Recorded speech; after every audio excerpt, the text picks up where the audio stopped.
Newsham Park Hospital is a Grade 2 listed building in Liverpool and now lies derelict, but was previously a hospital to which it was a Liverpool Seamen's Orphanage. So let's start from the beginning. In 1869, there was no institution in Liverpool for the support and education of orphans of British seamen, and the first moves at the establishment such as an institution was made by a group of leading Liverpool ship owners in 1868. They became sponsors for the project, which comprised of a group of ship owners and merchants who some of the time had been concerned how best the widows and families of the deceased Merseyside men, including those lost at sea. Members of the public were invited to attend a meeting in Merchant Marine Service Association room on the 16th of December 1868, at which the resolution to found such an establishment was proposed by Ralph Brockband and Bryce Allen, both leading ship owners and philosophers, along with James Beazley. Another leading ship owner was invited to be the chairman of the committee to establish an orphanage. On 9th of August 1869, the Liverpool Seamen's Orphanage institution opened in a temporary rented accommodation on Duke Street, and by the end of the year there was 46 boys and 14 girls in the residence. In May 1886, Queen Victoria herself came to this institution and put her name on the patron itself. And by 1889, there were 321 children in this institution. In 1946, preparations were made to return back to Newsham Park, but with great expansion in the county's social services schemes, many parents were reluctant to place their children in the orphanage, and this led to a gradual decline in the number of residential children, as well as a law professionally.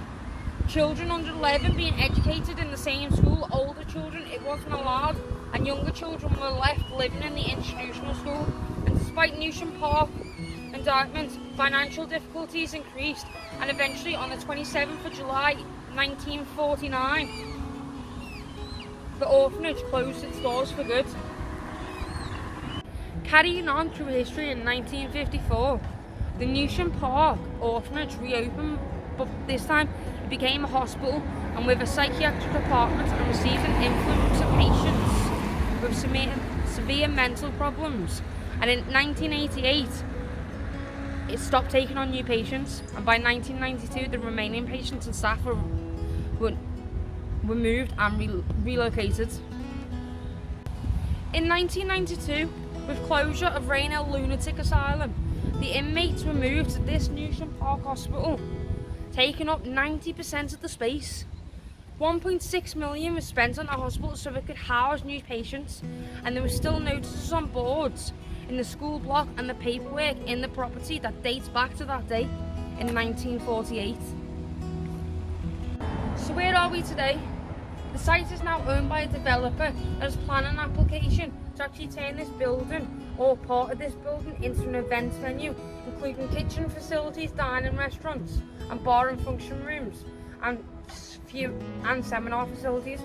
However, with reported sightings of ghosts, including a small child at the top floor of this corridor and shadowy figures on Ward G, visitors of the basement have reported an uneasy feeling and dragging along the floor chairs from the dining room area, with nobody actually in the dining room.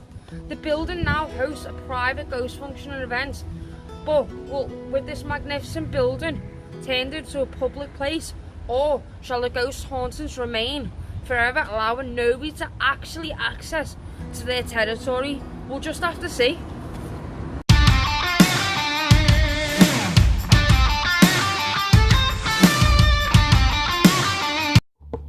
You join live on the big adventure, Urban Exploration and me, where I explore, preserve and document my wild adventures into the history behind urban exploration itself. From abandoned buildings, ships, houses and much more. My name is Rebecca and I'm joined with Brian, one of the founders of the Urbex Tapes from New Jersey, USA. And I'm going to ask him a few questions of what it's like to be an urban explorer. So Brian, first of all, what made you get into urban exploring? Oh, geez. So it actually had started about 16 years ago. There are actually a couple of authors that have created books on actually every state in the U.S. and they're called like weird books. So in other words, for New Jersey, it's just called Weird New Jersey, and there are different like issues of it that get released with new content and stuff. And so when those books first came out, it didn't really have a whole lot of abandoned stuff on it, but there was more folklore on it. So like just more stuff about like urban legends about what something may have happened somewhere, or just like stories that people have told, rumors going about, of a killer somewhere like in the woods or whatnot. So it got us interested just in the idea of kind of like what the heck is out there, kind of thing. And so that started, our, I guess, travels to actually go find abandoned places. Because we were more interested in finding like an actual place that we can explore versus just like a fable or a tale. Because you can't like explore a fable, it's just a story. It's not like something you can go physically see. So, so after we kind of, did a lot of, reading and kind of what we wanted to do ourselves, and then we started actually doing our own research and finding like more places, that we can actually go see. So it's pretty cool stuff. Awesome. So that answers the second question of why do you find it interesting? So, well, I can kind of dive into that a little bit more. Okay. Yeah, that's no problem. So, I mean, personally, I am, so I also play a lot of, like, post-apocalyptic, like, video games, too. Okay. And I also write as well.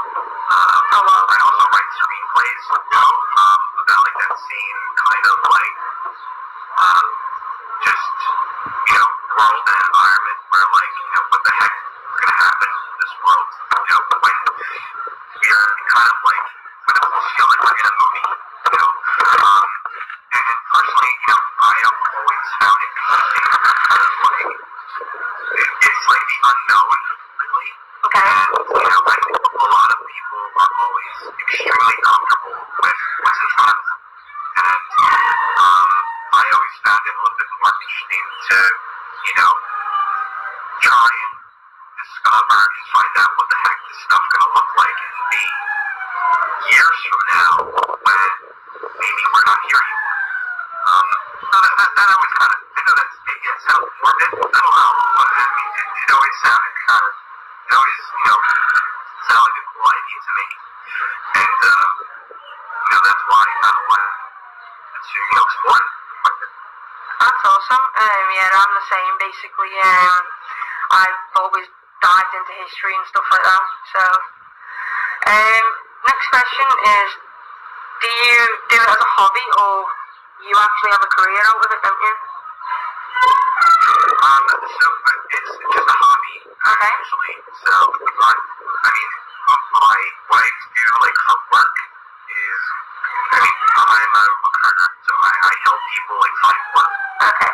That's my day-to-day job. But, no, I use this as a hobby. I'm not sure if I would ever want this to be like a career where I actually make like tons of money from it. Yeah. The reason why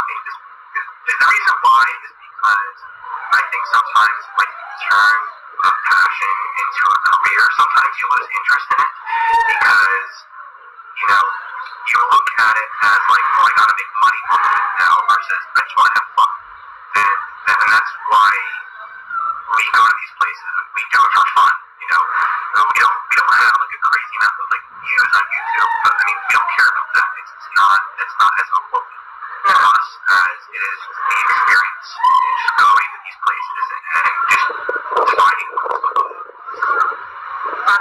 So, what kind of places have you visited that have just made you go, wow?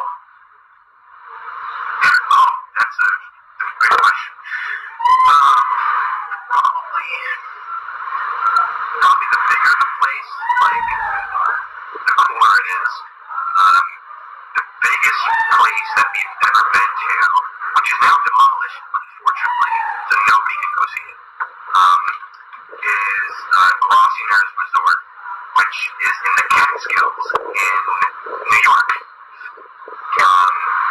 It used to be like an abandoned resort, like during like I want to say like the 60s, the early 60s or something like that. Okay. And it was a really popular resort, and I mean, I forget the amount of acres like the place covered, but the place was huge, and like the hotel like portion of it was gigantic, and I don't have a video on YouTube up yet of that place, but I definitely will, so everybody can take a look at it. But I think that place really was like, whoa, just because again the amount of buildings and just how big it was insane. That was definitely the biggest place we've been to. Again, that was an abandoned resort and hotel. One of the other biggest, probably the second biggest place we went to, is called Letchworth Village, which is in New York as well.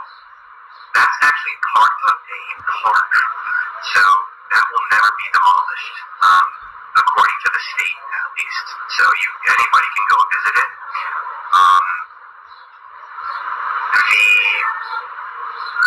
So that place used to be an abandoned, used to be a mental institution for like disabled, and the reason why it had closed down in '96, and mainly because it was getting overcrowded, number one, and number two, the conditions were absolutely terrible. A lot of patients were not treated well at all. That's actually where they had tested the polio vaccine years ago. They actually tested it like on these patients before like they gave it to anybody else. So the history of the place is pretty sick. And there, we actually got to go in underground tunnels that are connected to like each different building. That's pretty awesome. That was really cool. So I mean, those two places were definitely probably like the biggest like wows, that we like when we saw those places, we were like, whoa, like, this is really cool. That's awesome. What kind of discoveries have you came across? Have you came across anything like interesting or like old-fashioned and stuff like that? I think if you go to any of these places, probably in general, some of the most interesting things you're going to see is probably the graffiti that a lot of people draw and everything, but some of it is not very nice, because a lot of people just they don't write very friendly words in graffiti. But any place you go to, I mean, you're pretty much going to find almost everywhere, at least we've gone to, we've seen graffiti. As far as like maybe other objects or stuff, I mean, nothing really stands out, but I mean, sometimes I'm just trying to think of a couple good examples. So I mean, a couple examples. One example is we went to go see what's called a gingerbread castle, which is in New Jersey. It used to be like this weird. It used to be for kids, apparently. Like it used to have like all these strange like rides and stuff, and there was like a Humpty Dumpty literally like sitting like on a wall. Like that was like a little strange.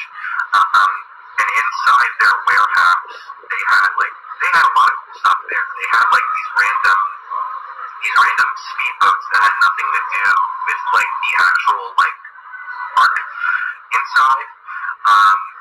There were like a bunch of cars in there that had like stuff removed from them, like tires that had graffiti all over it. Once in a while you see like, you know, like something that's just like really, really old or like just completely falling apart.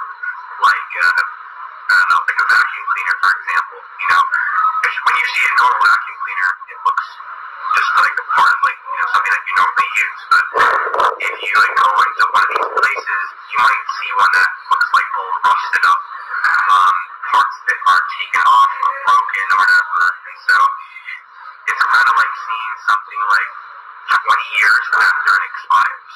And I mean, it's pretty cool stuff.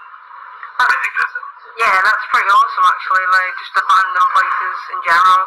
So my final question would be, like, how do you share your experience about urban exploration? How do I share it? Well, this is one way, right? I mean, just to share it and talk about it. When people ask me like, oh, like, you know, what's a hobby of yours or what do you do? And I tell them, well, I explore abandoned places. Yeah. They look at me funny. What? Like, what the heck does that mean?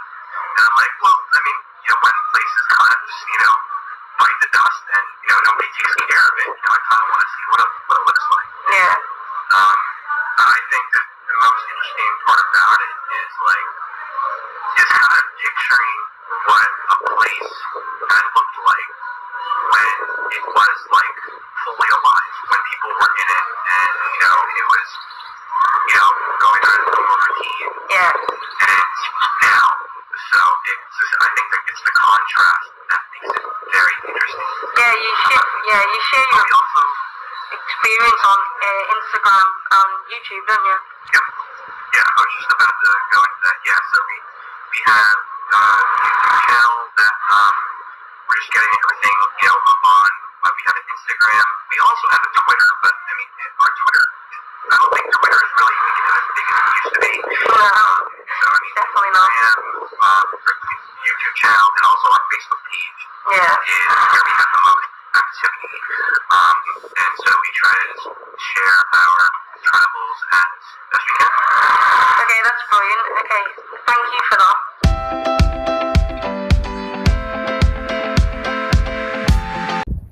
The Duke of Lancaster is a rusted hulk that lies off the Welsh coast. However, that dream was brought to the ship, and its spot of Clamcar Moor in 1979 was 1 million miles removed from its current state. The ship was due to be a floating leisure and retail complex called the Fun Ship, and it's hoped to become one day one of the region's tourism attraction, but instead of tourists roaming its deck and taking that magnificent escape, the overriding 41 years of docking brought the stagnation of the ship due to the row between its owner John Rowley and the local authority. The Duke of Lancaster is a registered ship of the National Historic Ships, which was a passenger ferry and a cruise liner between 1956 and 1979. It was a sailing silver service for passengers who made their way across the seas from Ireland to Scotland and throughout Europe, also taking pathways to Belgium, Denmark, Netherlands, Norway, and even across to Spain.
ship also had a first-class quarters in the late 1950s and 1960s, which is said to be the best rooms in the luxury cabins, and it boasted the same builders as the Titanic in Heartland and Wolfe in Belfast. The last voyage was in 1978, and it was eventually sold to a Liverpool-based company whose intention was to reopen its doors as a dry dock leisure centre attraction.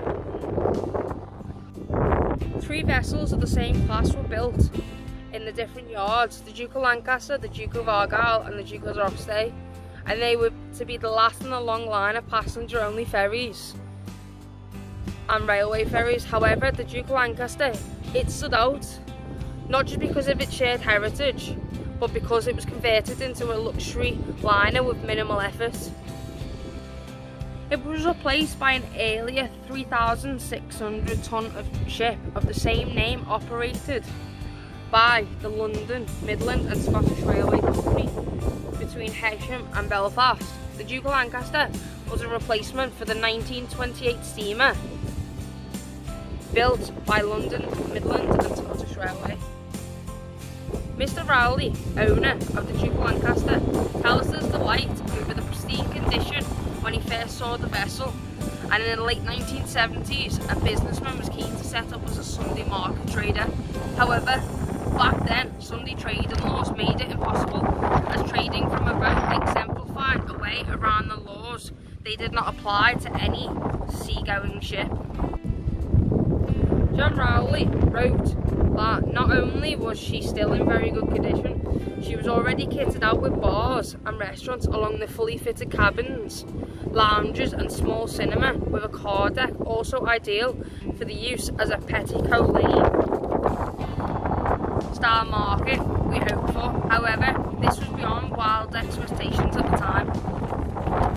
Mr. Rowley spent near enough 30 years trying to get this project off the ground to restore the ship, but legal battles had always frustrated his plans.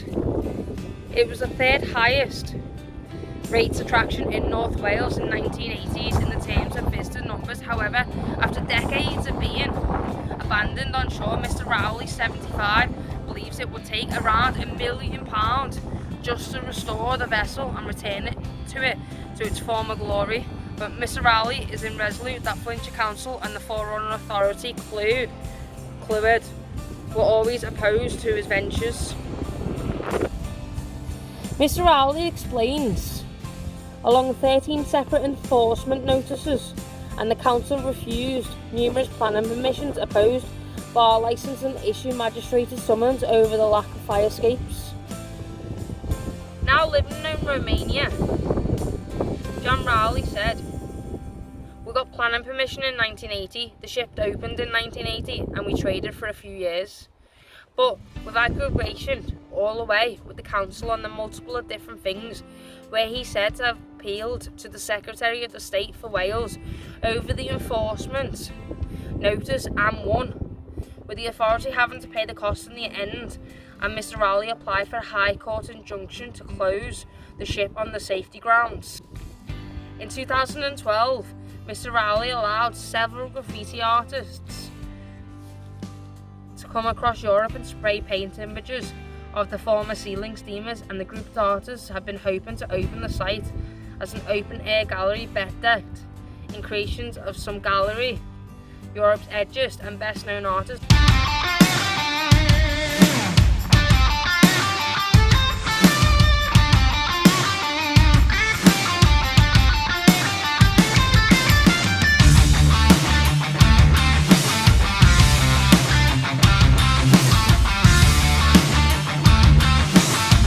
But that also fell through to the disagreement between Mr. Rowley and the council.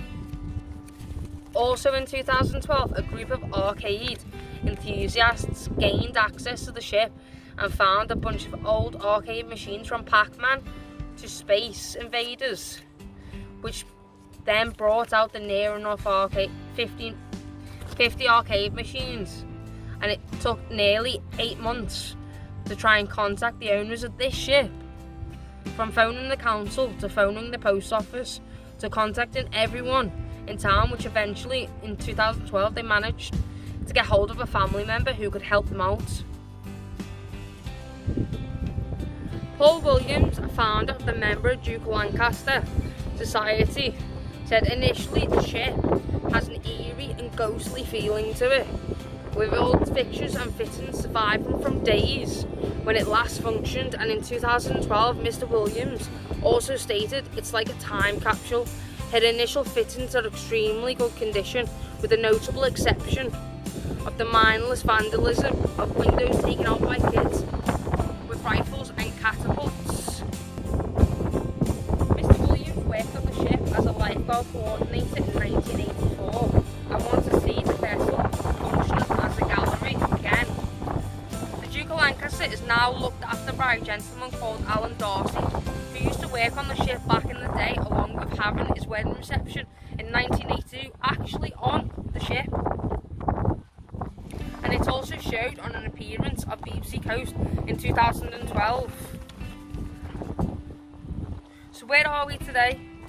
It's the year 2020 and it's still docked where it's been placed for 41 years. The exterior doesn't look good on the outside, but as for the interior, it's still to a former glory as we can try and get inside in the future. Yes, it might not seem what it is, but the fixtures and the fittings are great inside the ship and they're in great shape, and actually the interior sides from tables, chairs and artwork are much more, and the look of history is what actually look back. And then we ask our question, will the Duke of Lancaster actually ever be a fun ship that everyone is still hoping for, or will it be left to rot and degrade away, eventually returning to the sea itself?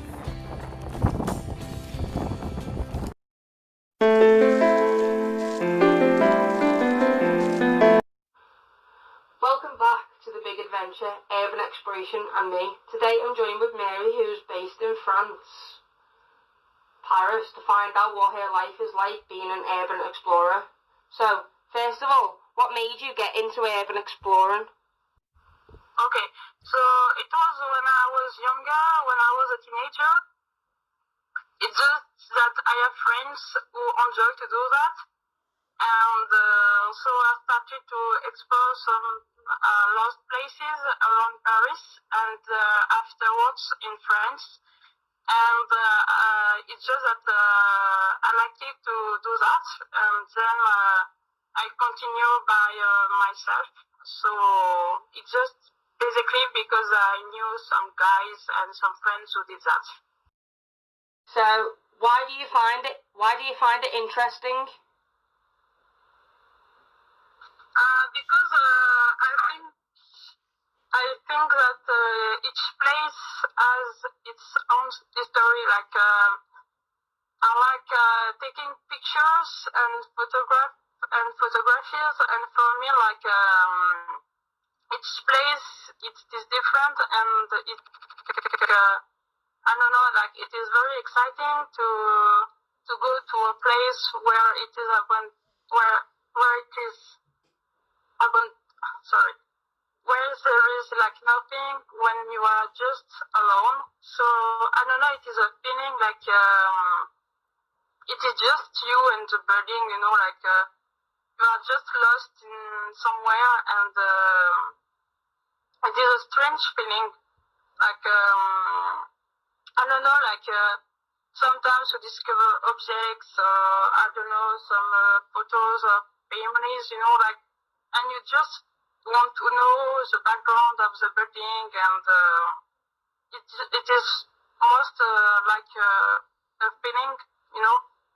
Yeah, that's brilliant. Like to, That's like I think to discover like new places, and to find the history, why the building have been abandoned. So basically, it is that. So, how long have you actually been exploring? I think like I started 10 years ago. Okay. So I did that like when I was 18 years old. So I did that until I think so, 25, and then so I have to stop because I had health issues. So I stopped it during 3 or 4 years, and I started again like 2 years ago. Do you do the exploring as a hobby, or are you trying to make a career out of it? No, for me it's just like a hobby, and for me it is mainly linked with my hobby of photography. I'm not like making. I'm not doing that for money or for professional Okay. use. It is just like because I like photographies, and it's just sometimes buildings are very beautiful, and so I like to take photos. But for me, it is mainly a hobby. Awesome.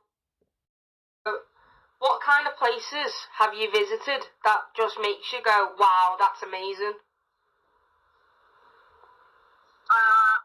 So when I started, it was basically the catacombs in Paris. So I don't know if you know. Yeah. But like in Paris, there is a huge network about catacombs. So I started like when I was a teenager. Yeah. It was like 10 years ago. So I started with the catacombs, and then it was mainly like donated houses, and some there is a lost attraction. Place around Paris.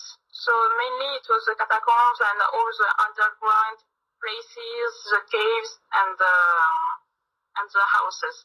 That's awesome. So honestly, I don't like to go to hospitals because I believe in spirits, and I don't want to go in some lost hospitals. Like I like to go. Like I'm not scared like about catacombs and houses, and but hospitals I cannot. Yeah. What kind of discoveries have you found? Like, have you found like old newspapers and stuff like that, or stuff that's old-fashioned? Like, what discoveries have you found? Sorry. Yeah, you mean like the things that I found when I was exploring? Yes.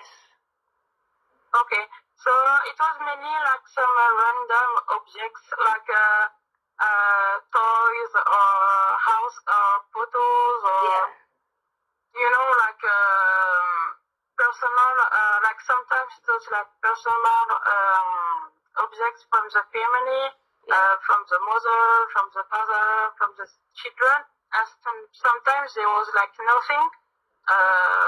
So honestly, like each places, it is very different. And one time I went to birding, and it was very strange because there was nothing, but there were some cages like upstairs. It was very strange, and so honestly, mainly like about the things. Like sometimes we just see like belonging to a family, or in the catacombs you just found nothing because like it is caves, and sometimes you can see some decoration. Yeah. But mainly like it is the same kind of things. So my final question is, how do you actually share your experience? Like, what kind of network do you go down to share your photos and exploring? So how do I find the address? It is that? No. So basically, how do you share it? So like, do you, for example, I follow your Instagram, so kind of like that. Do you share your experience through social networks? So it was like at the beginning, honestly, like as it was like 10 years ago, it was when you knew some people, and it was a friend, like he was like, I know some good places, so if you want to go, you can go with me. Yeah. And I think that before the network, it was like mainly like from friend to friend, and then like it was a network, and now there are a lot of Facebook groups. Yeah.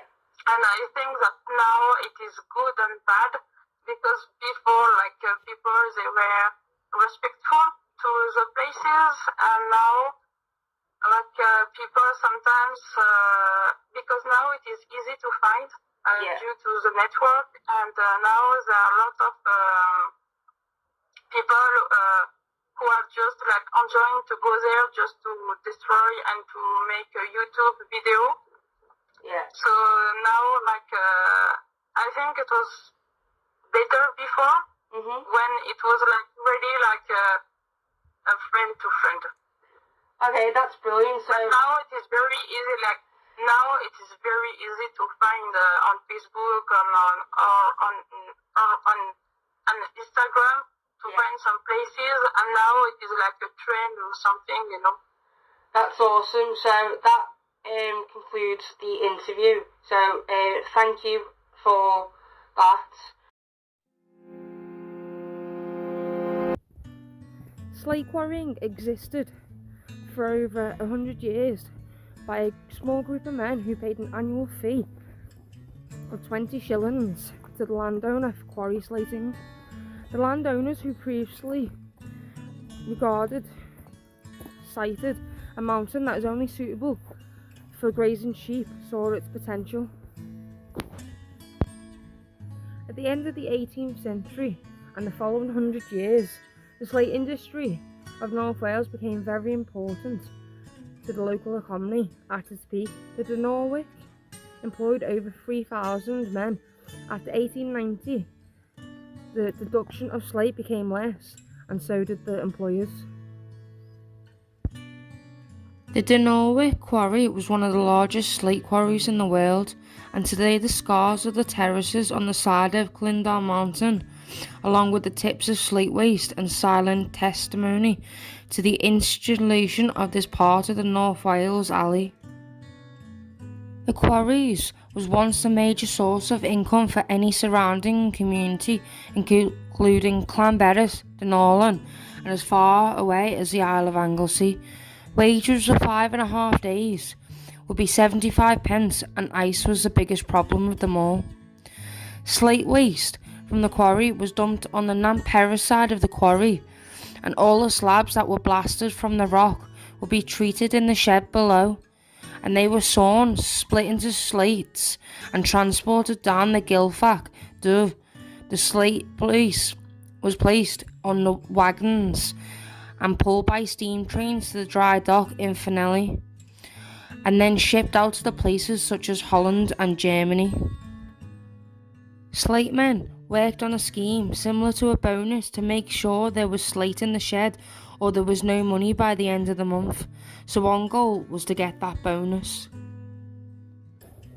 When it snowed, the slate quarry men would dig out their tools to the point where they had cramp in their hands.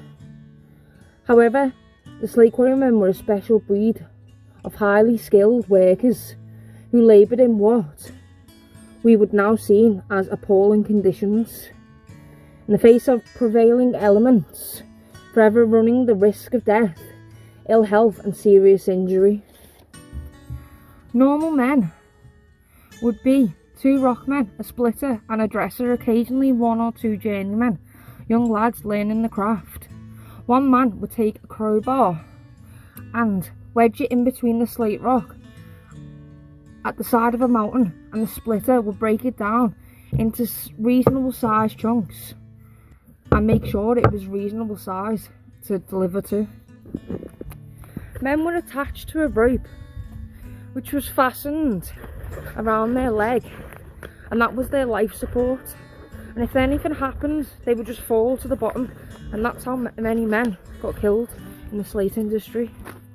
The gallery men would get 3 or 4 pences for 1 printers and 1 shilling for 30 of them.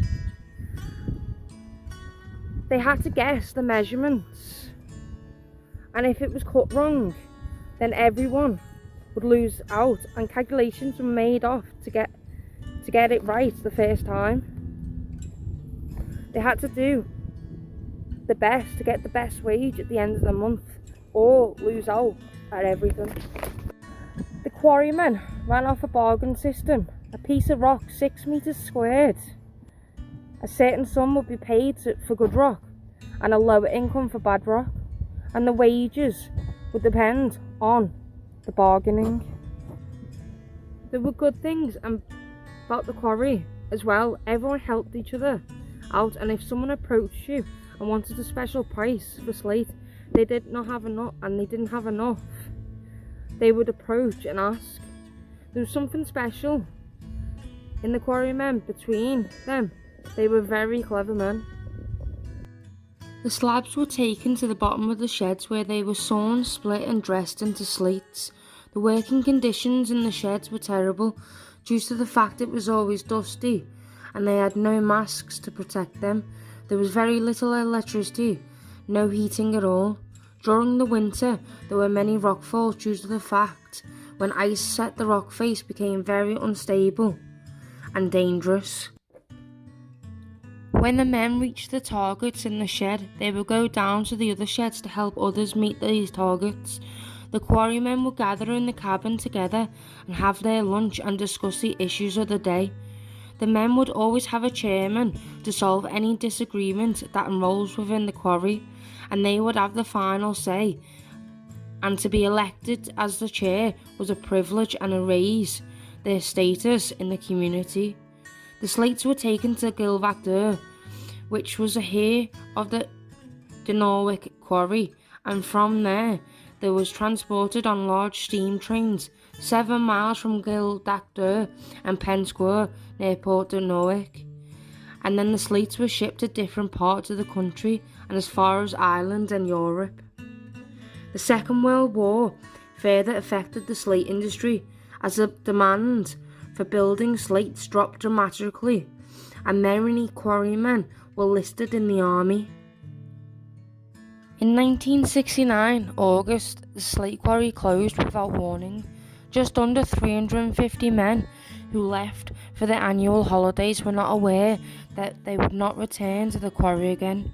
The quarry eventually was abandoned with heavy machinery, and the men's possessions still left where they are today, and the remaining memorabilia would remain for many years to show what the quarrymen had to endure for 2 centuries.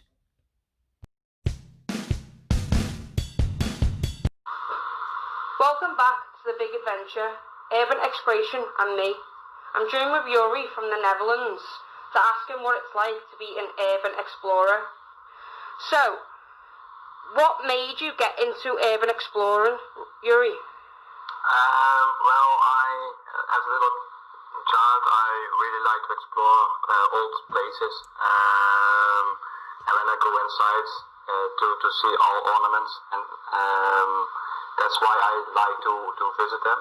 And now I use a camera, so I combine those two things to make, I hope, good photos of abandoned places, because I like to show people what's all about with old buildings. Okay, that's fantastic. So, you said you started at a young age. So, what made you find an interest into it? Well, all old buildings have our own history, because you see the ornaments and the buildings. They are there for a couple of years. First they went built, then in use, and now it's abandoned. So they have a whole history, and I really like to show them those histories of the buildings. Awesome.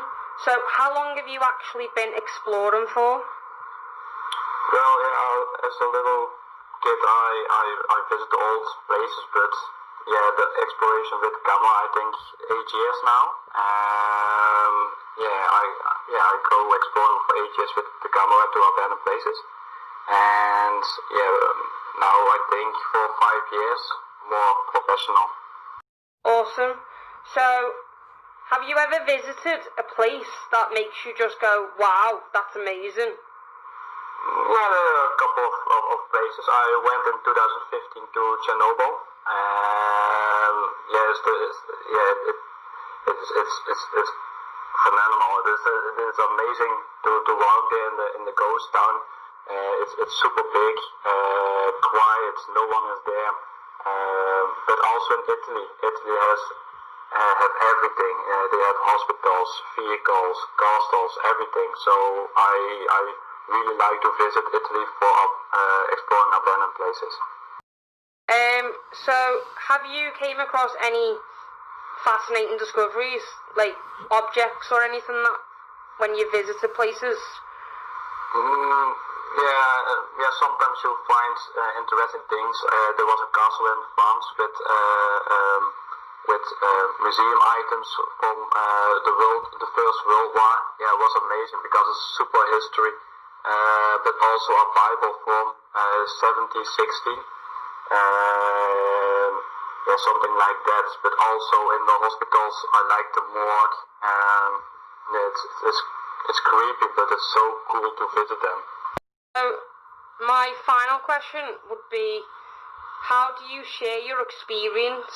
Like, how do you share your photos and videos and stuff like that? When I come back to home, I first edit the photos, then I post them on Facebook and Instagram. And next to that, I have a couple of exhibitions where I print the photos on the wall. And also, I published 2 books. The last book I published was last year. So that's where I post the photos to the people. Awesome. So that ends the interview there. When it comes to urban exploration, many discoverers from different areas and countries travel to the most fascinating and amazing places where they discover what history used to be back then. The term urban exploration was founded in 1996 by Canadian explorer Jeff Chapman. However, the Scotsman reports that Urbex was taking place as far back as 1793, when Philbert Asper, a hospital porter, is believed to have lost in the limestone quarries beneath Paris, supposedly searching for some ancient bottles of chartreuse. His skeleton was discovered 11 years later. So where are we today? What is it now? What are the motivations people are given to actually become an urban explorer? And can it be used as an outdoor activity within its own right of education?